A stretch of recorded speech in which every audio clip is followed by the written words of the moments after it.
You wrote us not too long ago in an email that The West is Burning is a must-see documentary for anyone who cares about our forest and all the values they provide.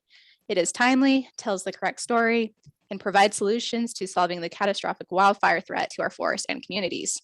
As someone who has spent around, was it 40 years in public land management? Mm-hmm. Given your experience, could you tell us more about some of the values in the film that stood out to you?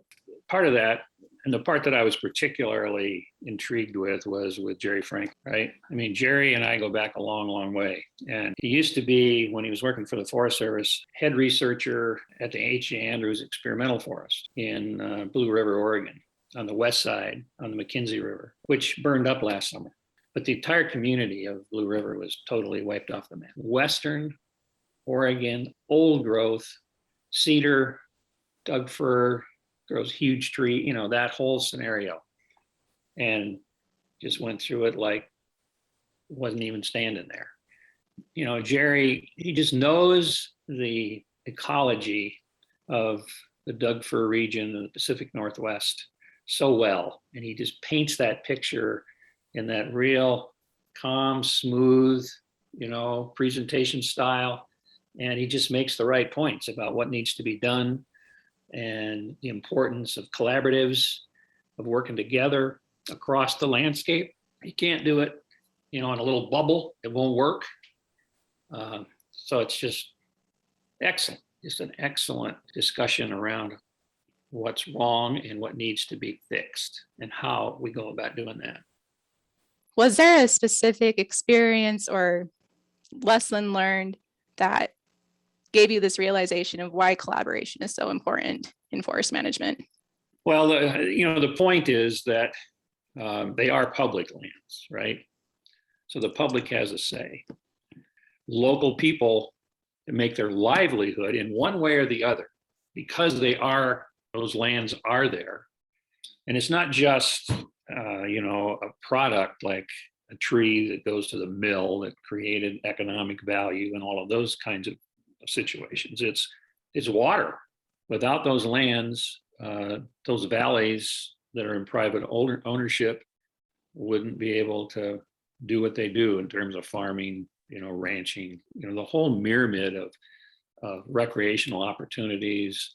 So those people understand what's important in the connection, and you have to actively manage. You just can't let it go. And to some degree, there is this balance because we have the luxury of being able to have undisturbed, wild, roadless, wilderness, you know, those kinds of areas and places. And they're very important. I mean, we have encroached, we have changed things on the landscape, and we can't just let nature take its course.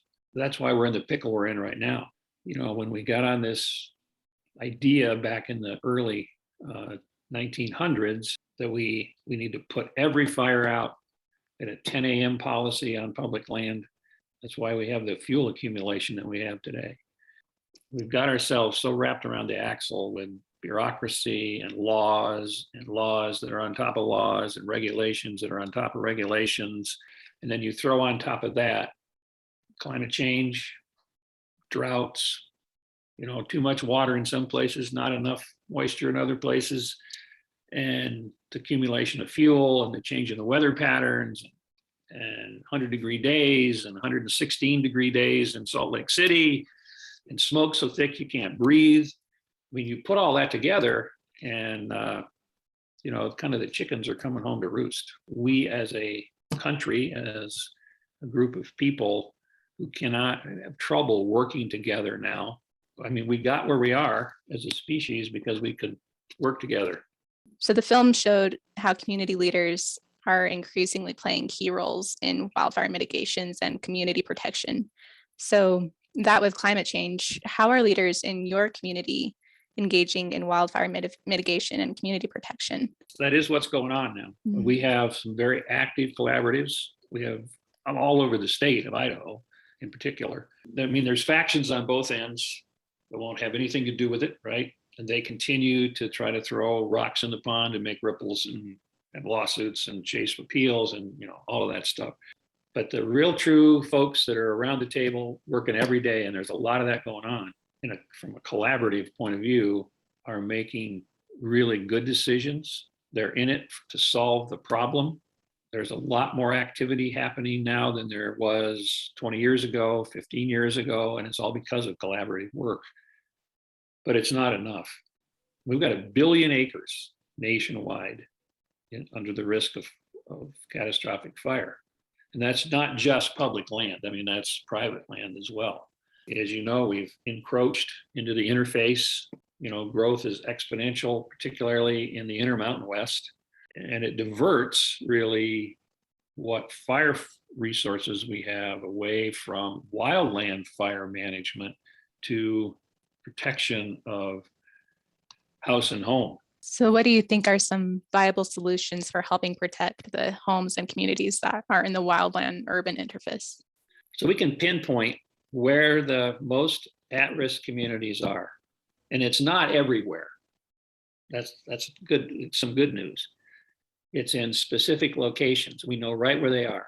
And we know what the conditions are on the ground. And we know who the landowners are. And it sticks out like a sore thumb. Prescribed fire can eventually be reintroduced on a periodic basis to control the vegetation.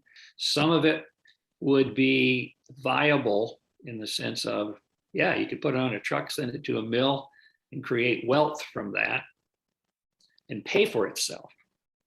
Some of it is not in that situation or condition. So it's got to be paid for. Someone's got to pay the bill to treat that material and do something with it, because it's a huge amount of biomass, huge amount. And eventually, through research, that's one thing that needs to be funded about what we can do with that biomass to make it useful. What do you do with it? This turns into smoke itself. It needs to be funded nationally. We need to have reform in how we make those decisions. We still need to include the public holistically in this process. The agency needs some streamlined decision-making tools at their disposal. There needs to be a sense of urgency.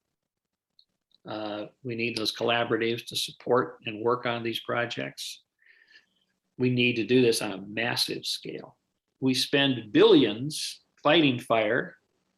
We spend peanuts on doing the kind of work on the ground that needs to be done in order to build resiliency and allow natural fire to be used safely.